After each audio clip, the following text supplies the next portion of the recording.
In a random room, a boy wakes up to the alarm on his phone.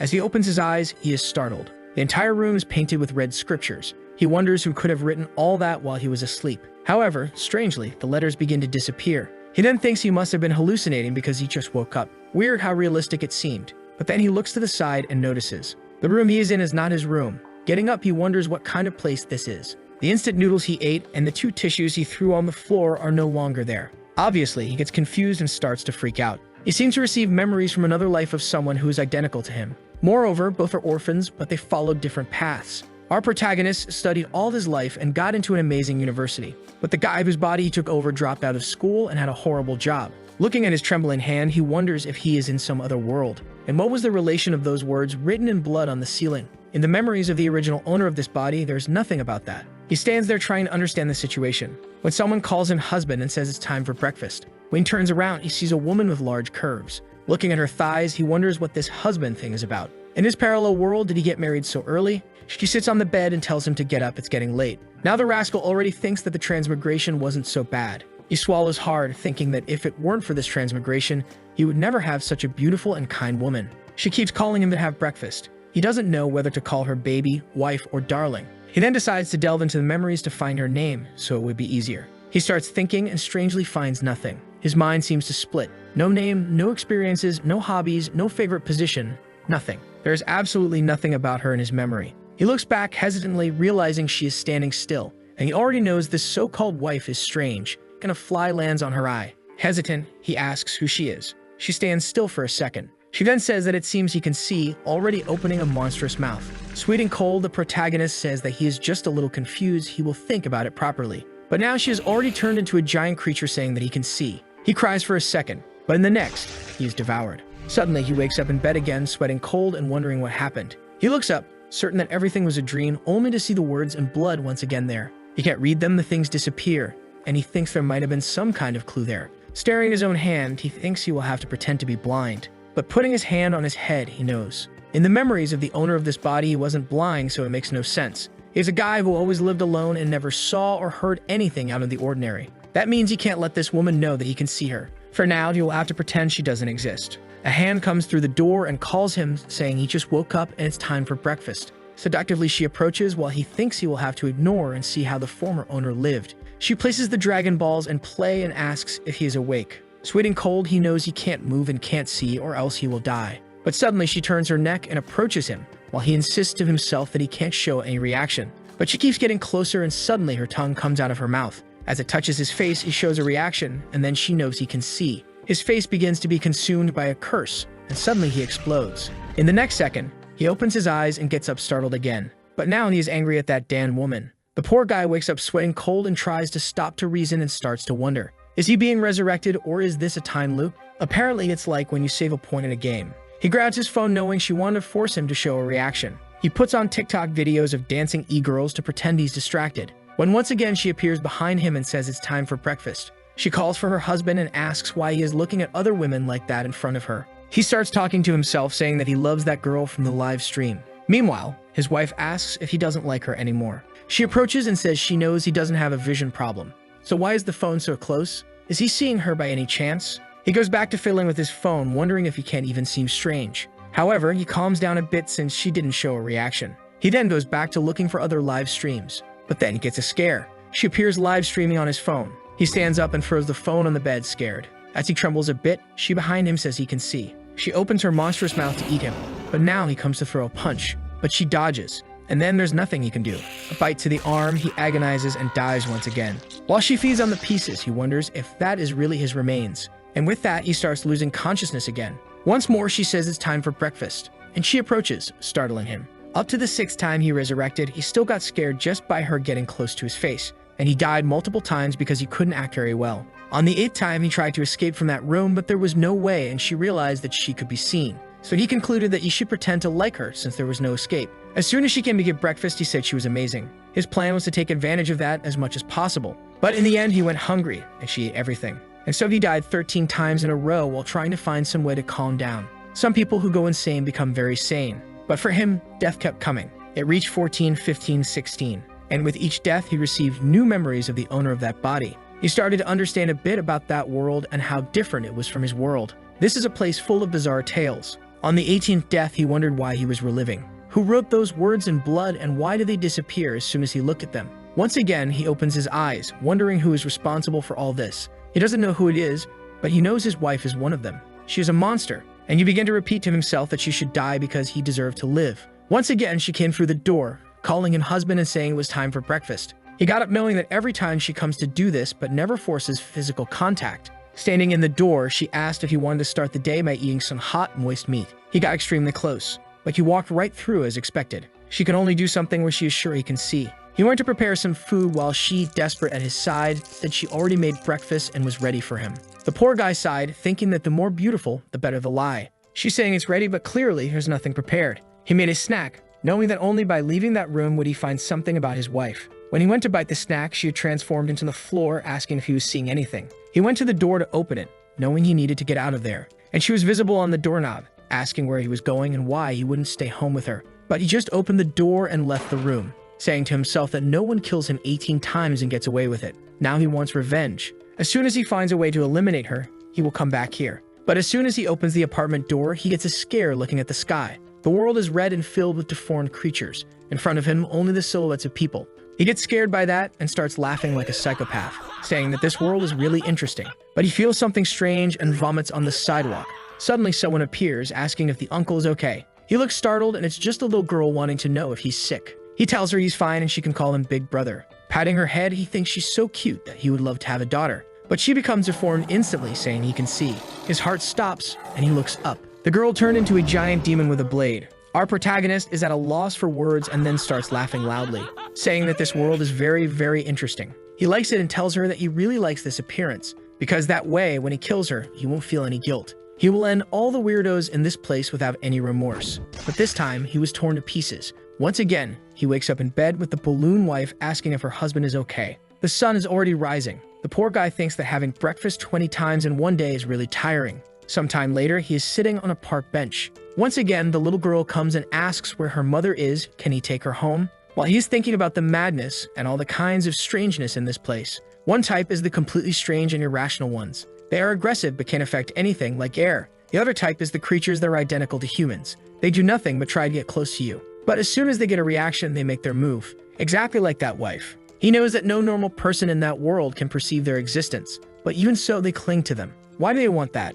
He thinks that maybe these creatures want to integrate into human life. Sometime later, he is holding his phone and received a payment of 3 cents. To survive in this world, at least he will need a bit of money to discover the things he needs. In the work group, a guy named Wu Dai is calling for him. The name of our protagonist is Yizui Fangxiu. He works selling apartments for a company and knows he hasn't received the commission for one he sold recently. So he sends a message saying he is going to settle that, and he speeds up on his bike. When he gets there, strangely, it is a hospital instead of the company's building. The place looks more like an abandoned building. He stands sweating cold at the door, wondering if this is the sales place. He reaches the door and his phone rings.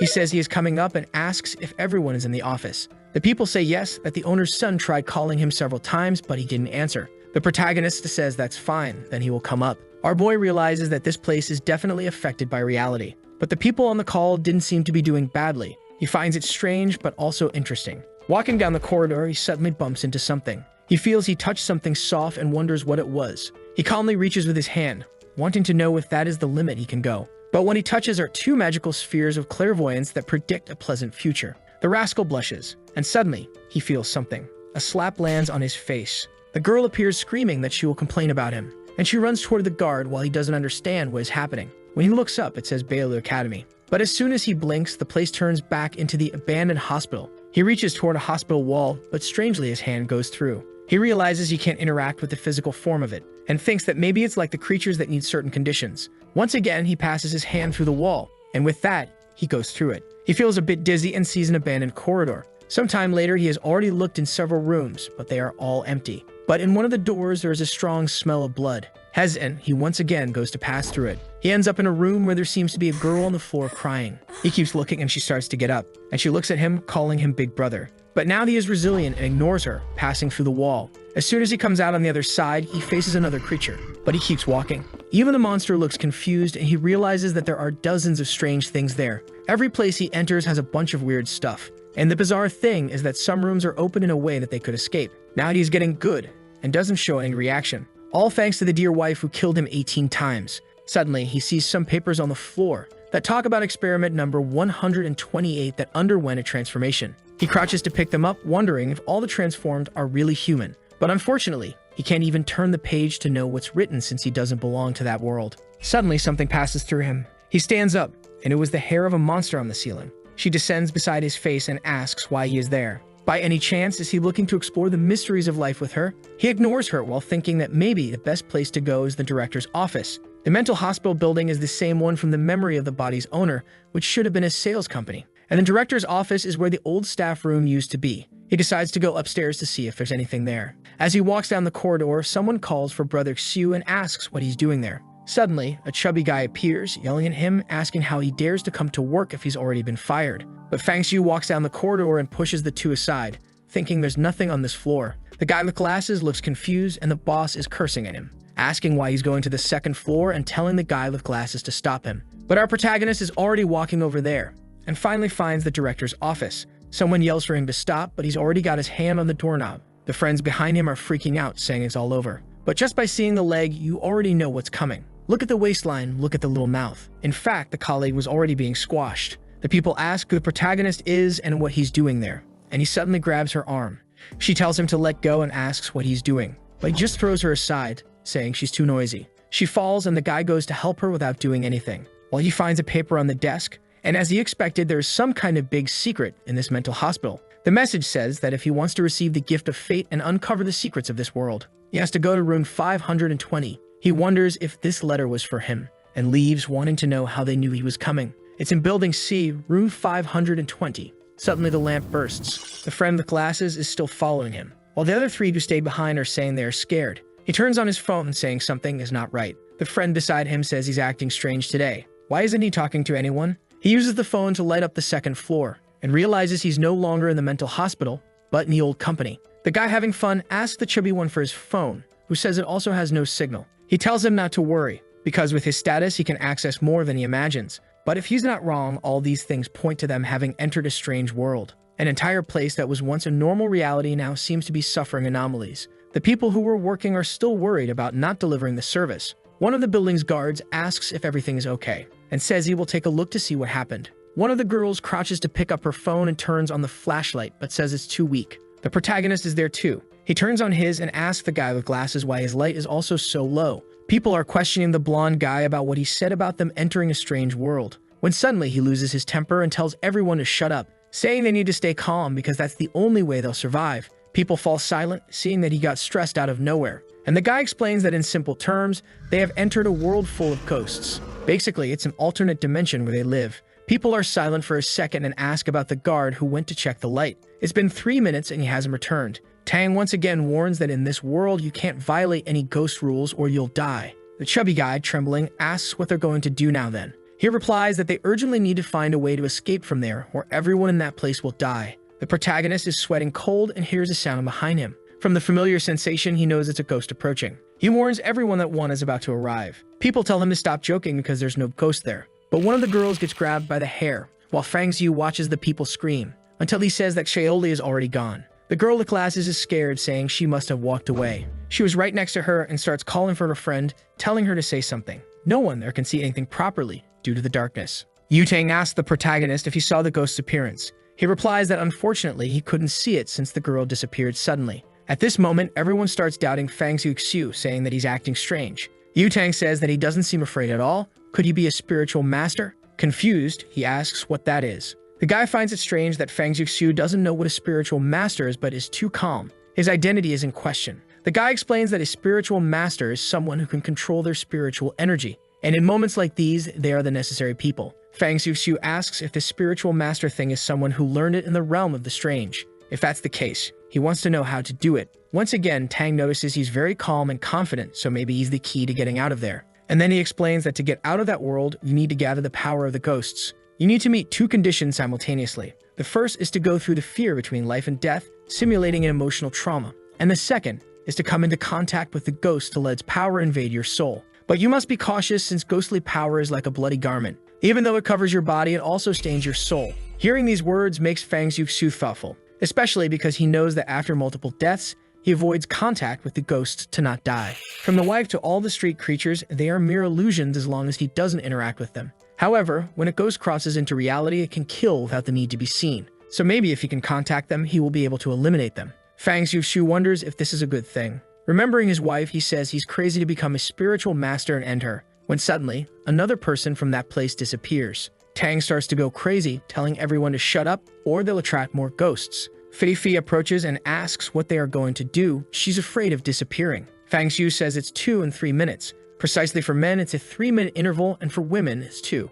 The guard disappeared, 3 minutes later, the girl disappeared, and 2 minutes later, the other guy disappeared. Following this logic, there are 3 minutes left for another one of them to vanish. He starts to leave, and the guys ask where he's going if he's trying to get himself killed. Fang Xiu says they better start looking for a solution too, or everyone will die in that room. Suddenly, Tang points at him and tells him to stay still because no one is leaving that room. But the protagonist ignores him and says that considering there are 8 of them, in 20 minutes there will be no one left. Fang Xiu looks back and warns that anyone who tries to stop him will die before the ghosts. Walking down the corridors, the friend with glasses asks why they never find the stairs, while Fang Xiu recognizes the lights as the same ones that were in the hospital. Suddenly, he realizes they are now back in the hospital. A friend asks if they are hallucinating because, as far as they remember, they were in the company. Why are they in the horror hospital now? Fang Xiu is now sure that the company and the hospital are overlapping in this reality. The hospital swallowed the company. At this moment, they see a red pool. The entire corridor is dirty, and they recognize the uniforms there as being from the company.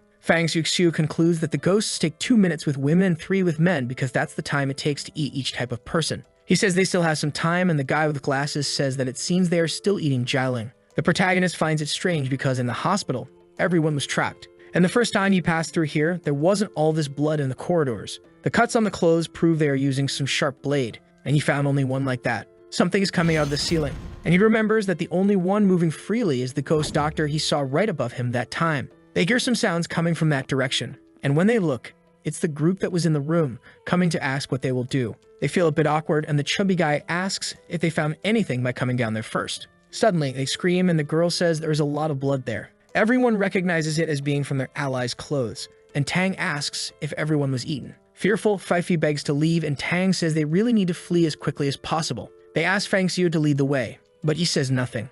After a moment of silence, he announces that the time has come. Fifi asks what kind of time he's talking about, and behind them, hair is descending. Hearing the sounds, they slowly turn around, and from the ceiling, the ghost doctor is approaching. The second Fifi gets scared, the creature gets close to the two of them. Everyone tries to run desperately, telling the monster to get away. But something stops Tang. It's Fifi, who had fallen and is begging to be saved. But seeing the monster approaching, he slaps the girl, telling her to let go of him. Seeing everyone flee, Fang Xiu remembers the moment he saw the doctor. And on the ground, Fifi is begging not to be abandoned. But the creature is already holding her by the hair. With tears in her eyes, Fifi begged. But the lights went out and it rained blood in that place. The friend with glasses was shocked to see that Fifi was dead. And the monster didn't stop and continued to strike her multiple times. Fang Xiu noticed that her scalpel techniques were extremely advanced, so she probably practiced a lot. He and his friend were standing there, but the creature didn't seem to be paying attention. Doing 2 surgeries at the same time would be almost impossible. The monster puts away the scalpel and opens her mouth to eat Fifi.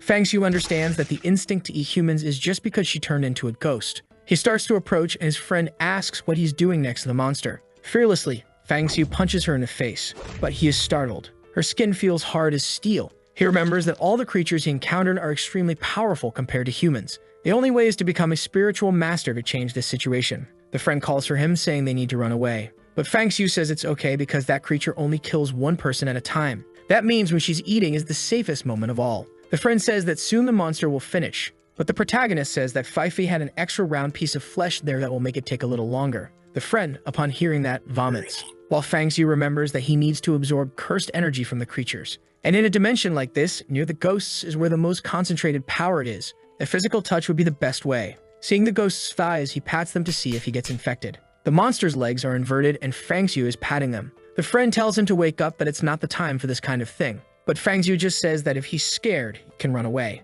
The guy says okay, and if so, they should go all out. He gets closer to the protagonist to touch the ghost's legs, but soon realizes they are very cold. While patting, the friend says nothing has changed, and Fang Xiu says they will continue. The friend says he never thought the first contact would be with a ghost, but these legs are really too long. The protagonist begins to think that this guy has some hidden potential. Since before he was dying of fear, but now he's drooling. He announces that a minute has passed. They will bother her for another 30 seconds and then run immediately. As soon as the clock hits 1:30 on the phone, he stands up, saying it's time to flee. The friend asks if they can really escape and where he's going. Fangxiu is sure where he's going as he observed the hospital very well when he walked around, and they will use the terrain advantage to create a distance from the doctor. But hair appears in front of him. He wonders if he miscalculated and how she finished eating so quickly. The amount of flesh Fifi had was enough. Then he notices 2 silicone implants on the floor. Everything was fake, and now the ghost is behind him. She makes a cut right on his neck. With that, the boy's screen goes dark. After his head rolls through the air,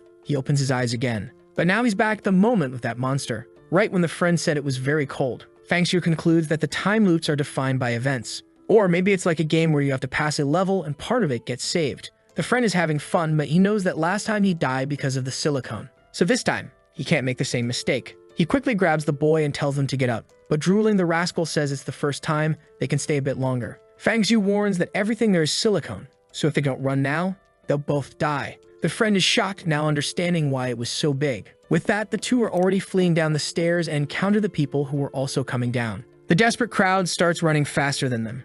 But Fangxiu grabs the handrail and throws himself in front of everyone. The chubby guy says he thought it was the ghost and tells him not to scare them like that. The guy with glasses wanted to know why everyone was fleeing so slowly. The guy said they weren't slow since they had already descended 20 floors. But Yahello said that's impossible since he and Fangxiu only descended 3 to catch up with them. The people tell him to shut up and stop lying. But Tang understands that the ghost is creating false paths. He warns that monsters like this can create illusions in which you get trapped. Fangxiu becomes thoughtful and observes the discussion. Then he approaches and tells everyone to throw any spare items on the floor to mark the way. With that, they scream and start dropping everything they have in their bags and pockets. Then he tells everyone to go down the stairs quickly. They start running, and after a while, they find everything again. The guys recognize the money and bottles they had thrown, but Fangxiu was interested in the small shirt. Suddenly, Tang shouts and says that only a spiritualist can see the exit. He tells everyone to activate their power and try to see something. He clasps his hands, saying he doesn't know if that previous experience was enough to unleash the powers, but he hopes it is to escape from there.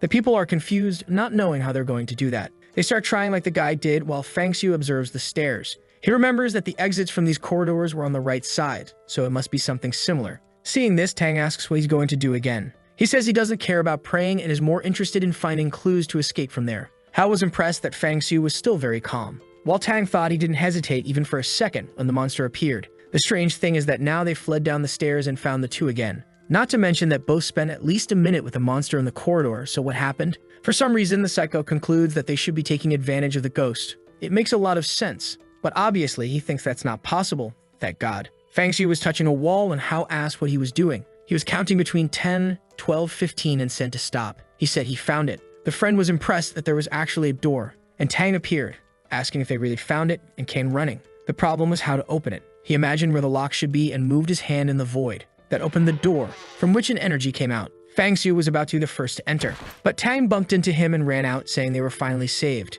Everyone passed by him, desperately trying to escape. Hao asked why he was letting everyone go ahead and how he was so calm. Fangxiu knew very well that facing that creature, there was no reason to try to be fast. When a chubby, big-nosed guy appeared, telling the two to run or they'd be used as shields to die. Fangxiu's plan was obviously to see who would get caught. That way the ghost would stop and he could increase his spiritual power. The people continued in front, fleeing desperately, until suddenly they had to choose between 2 directions. This created a divergence in the team since everyone wanted other people to go ahead to test the paths. And Tang once again asked Fangxiu what they should do. If he found that iron door, he must know the way out of there. Fangxiu wasn't very keen on helping since everyone kept pushing and expecting him to die. The group kept shouting, telling him to speak up quickly because the ghost was approaching. Fangxiu just said he didn't care about that, thinking that for him, everyone there was just a tool. At that moment, the ghost doctor was invincible, and what he had to do was buy time. As he goes down the right path, he thinks that to get out of there, he will have to sacrifice lives. As soon as the group sees him take that path, they start running,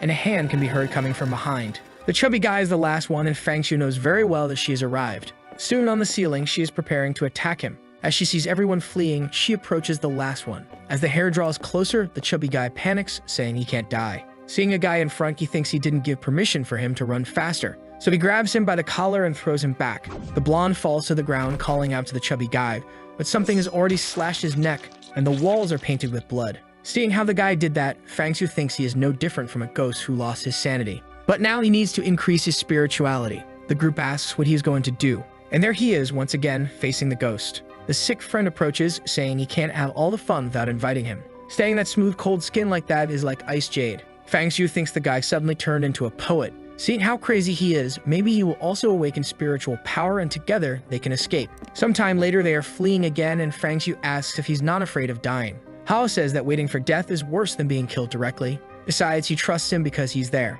At that moment, they arrive at the cafeteria. Everyone is dying of hunger and thirst as they've been running for a long time. Tang starts grabbing everything, saying he will hand it out to others later. The chubby guy approaches, asking to share a bit, when suddenly a girl says she found something and he tells her not to move. It's a door and he approaches, saying they are saved. But as soon as he opens it, there's another door at the end of the corridor. Fang Xiu notices that the light there is more suppressed than before. As he approaches the door, Fang Xiu says it's not locked. As they open it, it's just a utility room. That was the end of the path they chose, and the problem now is that to go back, they will have to wait for someone to die and distract the doctor. The protagonist started to head back in search of the ghost while everyone cursed him for choosing the wrong path. Obviously, he didn't like that because he didn't ask anyone to follow him. Hao commented that everyone should do what they want, and brother Fang Xiu didn't force anyone to follow him. A chubby guy complained, saying it didn't matter since it looked like he chose without knowing anything. Tang tried to calm everyone down, saying to concentrate as survival was the priority. He said that from what he observed, that creature attacks one person at a time and rests for 2 to 3 minutes. The choice now is to pick someone to serve as a distraction and create an opportunity for everyone to escape. Fang Xiu understood immediately what was going to happen. Tang came and hit him on the chest, saying that if it wasn't for him, no one would be there, so he would have to be the one chosen to pay for the sins. Hao asked what he was doing and Tang shouted for everyone to help, but Fang Xiu stepped in and put him in a chokehold. As he was pulled away, he called the chubby guy to help, who now put Hao in a chokehold too and fell with him to the ground. Suddenly, the door slammed shut. Fang Xiu had isolated himself outside. The group asked what he was doing. Fang Xiu said he never imagined he'd be so interested in people. Apparently, they are stranger than ghosts. He thanked them for their interest, but warned that he would make everyone pay next time. And with that, he died again. As his body fell to the ground, the group opened the door to run out. Hao, with tears in his eyes, went to help Fang. And as Tang looked back, smiling, he saw something terrifying. Even dead, Fang Xiu was smiling and told him to just wait a little longer. Back to the moment, he warned that it was silicone. He ran out, but this time smiling in a macabre way. The guys were running down the stairs, trying to escape, thinking the ghost was coming, when once again he fell in front. Ignoring everyone, he started running as they asked what he was doing. While he descended the steps, counting, the group was once again dealing with the problem of walking in circles. He reached the door and opened it without fear.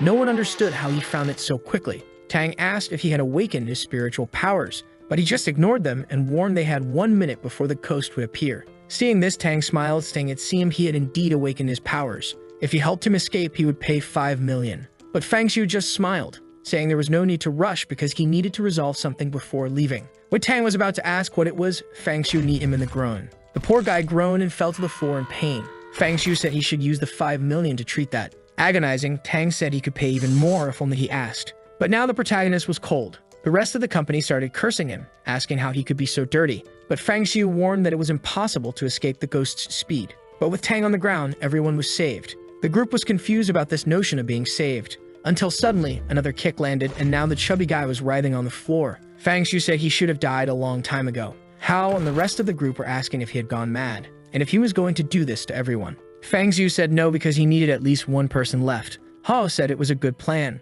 while the group began to question if he was really human. He pointed the way and said they were running out of time, but the group began to suspect since he wasn't leading the way. Fang Xiu said he would just stay there to touch some thighs. The group was confused, and the psychopath friend said he definitely wanted to stay then. The Dr. Ghost approached once again. As soon as the group saw her, they resumed fleeing, but they stopped right behind the wall to observe what would happen, while the protagonist watched the monster approach. On the ground, Tang begged to be saved, but he soon realized his pants were wet. Fang Xiu's kick had caused internal bleeding, and he jumped to grab his leg, saying they would die together. But Fang Xiu just stepped on his hand and told him not to worry. He would stay there, right beside him, watching him die. The monster grabbed his neck, and with that, the guy was gone. Paint covered Fang Xiu's face, which he even licked. The guy was really crazy. He even said that the taste of revenge wasn't so bad. But at that moment, he felt something in his heart and wondered how it was possible for his chest to beat so fast. Suddenly, he heard his wife's voice calling for him and thought it would be amazing to see her get torn apart like this guy. He began making advances toward the ghost, and the group wondered if this was really his plan. He stared at Hao and remembered that at the moment of his death, the guy had called for him. With that, he invited his friend to join in. But Hao didn't seem very keen, and everyone called him a ghost. At that moment, Fang Xiu realized that having died those 20 times and experienced so much madness, was causing him to no longer have any emotional fluctuations. His humanity was slowly disappearing, and at that moment he and Zhao Hao were completely different. But he had no option, so he wouldn't force his friend. But suddenly Zhao said that in that company he was the only person he could trust. As he was his only true friend, he would trust his plan. But he said he looked scary with that wine all over his face. But he soon approached with a blushing face to activate more spiritual power. While they were having fun, Hao asked why he attacked those two. Fang Xu said that considering the ghost's speed, it was impossible to escape. And as soon as she caught up, those two, having higher positions, would discard the others. Suddenly, he felt something and asked Hao if he felt a coldness approaching his body. Hao said no, he was normal. While Fang Xu realized it wasn't an illusion, what he was feeling was an influence of the ghost's power. He noticed that the connection was very weak, but it seemed to be reaching a critical point. Perhaps it was the precursor to gaining spiritual powers. But now Hao seemed motivated, wanting to find this cold region. Suddenly, he warned they should run. However, Fang Xu said there was no problem since the chubby guy was lying nearby. The boy smiled, saying that was really good news. But he asked what it felt like to awaken spirituality since he wasn't feeling anything. Fang Xu explained that what he probably lacked were life or death situations. The mental state hadn't reached the necessary point yet, which is why he didn't feel it. Hao found that strange and wondered when Fang Xu experienced something like that. Seeing her lick the chubby guy's face, he said it was a good thing because it would take about 5 minutes. They would have to use this time to absorb as much as possible. And with that, the cold energy began to invade Fang's body. He started to try to perceive where it was going, and soon felt it seemed to be going to his brain and heart. They were now turning into blocks of ice. A cold blade cut through his entire body, and after being shattered, a light appeared in his chest, a flash that concentrated and turned into a red sphere. As soon as Fang Xu regained consciousness, he realized that all his 5 senses had been sharpened. Even his thinking speed and control over his body had improved. It was as if more parts of the world had become available to him. But he realized he had awakened less than 1% of his spiritual capacity. The abilities seemed to be related to the desire he felt. He wondered what that was and suddenly felt a shock in his heart. He agonized and wondered if his ability was to cause pain. The sequence of deaths made his greatest desire to return that sensation. Whether it was negative emotions, mind distortions, or pain, he could make enemies experience all of it. Out of nowhere, he smiled and started laughing, saying that now he was incredible with this ability. Seeing him go crazy, Hao asked if it had worked, while Fang Xu concluded that he had received the best possible ability for him. Remembering his dear wife, he stood in a trance while Hao called for him, saying that 2 minutes had passed. But Fang Xu just told him to step aside as he was going to test his power. Immediately, Hao stepped back, saying it seemed to have worked, and that was very good. He then approached the ghost doctor. Concentrating the power in his hand, he knew that it carried everything he had experienced in those days. He knew that the more times he died, the more pain he would accumulate, and the stronger he would become. As long as he continued being revived, he could infinitely strengthen himself. He punched the ghost in the face, saying he wanted her to experience this masterpiece. The punch hit her squarely, but the power seemed to dissipate. She was thrown back and dropped the scalpel while crying on the floor. But Fang Xu immediately realized that his punch was mediocre, and the little spirituality he had was now exhausted. The blow hadn't hurt the ghost, and she didn't seem to have felt the pain he did. While he thought about this, Hao said maybe it was time to run away, or they could go back to touching again. He thought that maybe putting this energy into weapons would be the best way. And speaking of weapons, there was one right on the ground for him to use. He crouched to pick it up, but soon felt an energy. That blade seemed impossible to lift, and its power immediately attacked Fang's heart. He could see all the times that weapon had been used, the infinite amount of pain it had absorbed. But with so much resentment, he wondered if he could use it to end the doctor. He told Hao to step aside. As soon as he did, he attacked the doctor right on the back of the neck. But it did nothing. Hao pulled at her shirt and said it didn't even leave a scratch. How were they going to kill her like this? The friend kept patting her back, and Fang Xu concluded that without spiritual power, it wouldn't work. At that moment, he understood that revenge was not possible right now. She was getting up, and he was driving Hao, saying it was time to run. As soon as the monster got up, she wondered where the scalpel was. Walking with Hao, he sensed someone's presence. With his sharpened senses, he could perceive the presence of others. Hao asked where they were going when the two who had been hiding appeared. Hao called them cowards for running away and now coming back to ask for help. But Fang Xu said there was only one solution. They would have to go through each of the 4 doors. Everyone was scared, and the guy said that with the monster following them, they only had time to try one. Fang Xu ignored them and walked away, saying he wasn't forcing anyone to follow him. As soon as they heard a sound behind them, they knew she was getting closer. Fang Xu realized that by stealing the scalpel, the ghost's behavior would change. He opened the door and told everyone to run. They started climbing the stairs in desperation. As soon as they closed the door, it was destroyed from behind, and the ghost began to ascend the corridor. With a macabre face, she told him to give it back. She ignored everyone on the stairs and went face to face with Fang, telling him to hand over the scalpel. Fang Xu managed to defend himself when she attacked, but then she opened her mouth and went for his neck. At the east gate, they died. They went to another room. This time, he ended up coloring the chubby guy in another place. Once again, he stole the scalpel and headed in another direction, smiling. They ran to the north gate and reached the elevator. But as soon as he tried to enter, the monster opened the door and finished him off too. Then he tried the south gate, but once again, he was caught by the malicious and flexible ghost. Really cruel since he died. He tried the last door. He didn't want to accept that by stealing the scalpel, he would always die. Even though she was extremely fast, he still had the revive to change the trajectory each time. In a way, it was as if he could foresee the future. He knew there was a safe passage to the left, but something came at his neck and once again, he died. It had already been the 9th time, and now he was sure he could do it. He guided everyone in that same direction. The ghost appeared behind everyone and approached him. She was once again heading straight for Fang. At that moment, Ho turned and told him to be careful. Right when she was about to land a blow on his face, he managed to sidestep, making her miss, and stood face to face with the doctor. She was confused about how he dodged, and Ho found it impossible that he had done that. Smiling like a madman, Fang Shu fled. Once again, she tried to hit him and he managed to duck. After numerous deaths, he had learned her attack patterns. Moreover, the pain was strengthening his body and increasing his spiritual power. Ho was impressed with his ability to predict movements. The ghost didn't like this at all. She prepared to jump and bite him, but he was confident that he now knew her trajectory entirely. As she came at him once again, he rolled to the side and dodged again. The ghost was already going crazy, telling him to die already. The group couldn't believe he was escaping her. While Ho was thinking this was the power of a spiritual master, running towards the door, he once again saw the exit, confident that now they would escape. But strangely, the ghost stopped in front of him. He was confused and she told him not to go while trembling. Fang Shu found it strange because she seemed scared. With that, she fled, delivering a precise attack on poor Ho. The poor guy staggered back, wondering what that cold thing was. He ran to Fang Shu and asked what had happened. He said everything was normal and according to logic, that was the path to survival. But he realized that even the doctor fled when she saw that place. That meant it might not be the exit, but rather something so terrifying that even she was scared. He knew it was the mouth of an abyss. The group kept asking why he didn't run. He sat down, saying it was good to rest for a while. After thinking a bit, he had an idea and told everyone to get up. Once again, they walked through those hospital corridors, and he slowly approached the metal door, wondering if there really was a great danger outside. As he began to open it, Ho asked if it wouldn't be risky to do so. He said they had no option but to go and enter the darkness. There, he couldn't see anything at all, and the place was so silent that he could hear his thoughts. The darkness had swallowed the path from which he came, so the only option was to move forward. He kept moving forward and forward.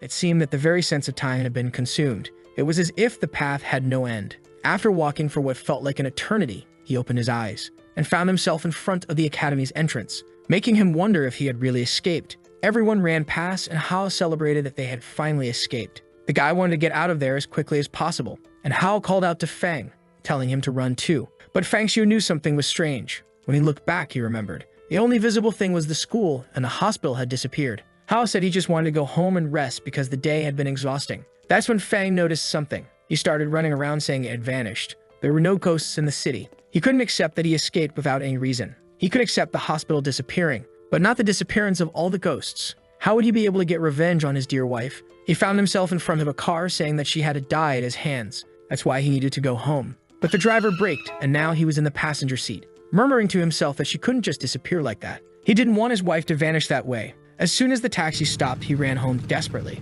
The driver complained that he hadn't paid, but he didn't care and ran up the stairs, saying that World couldn't disappear. He entered his house, shouting that she couldn't leave him like that, but the place seemed normal. After checking all the rooms, he fell to the floor, saying that she had killed him 18 times. How could he live without her for the rest of his life? All that suffering at the hands of the ghost doctor was to get revenge. He accumulated rage and pain to end the ghosts, but now they were all gone. Lying on the bed, he wondered where he would direct all that hatred. And now, without any feeling, what was the meaning of life?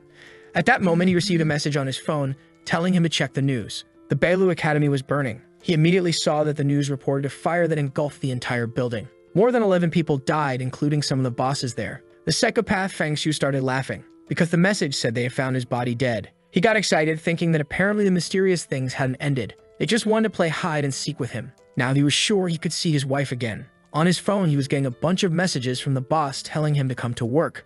He laughed because this guy was dead. It was ironic that even dead, the boss kept ordering him to work. Suddenly, a bloody message appeared on the phone, saying that just because he wasn't speaking, it didn't mean he didn't know. An energy came out of the phone and created an eye that said it saw him, and ordered him to follow now. Fang Shu calmly grabbed the eye and told it to stop possessing the phone because he only had one. With that, the illusion dissipated. But he was curious to see what the next mystery was. Now in front of the academy, which was completely destroyed, He smelled the burnt everything and thought it looked very realistic. Suddenly, he saw Fifi standing there.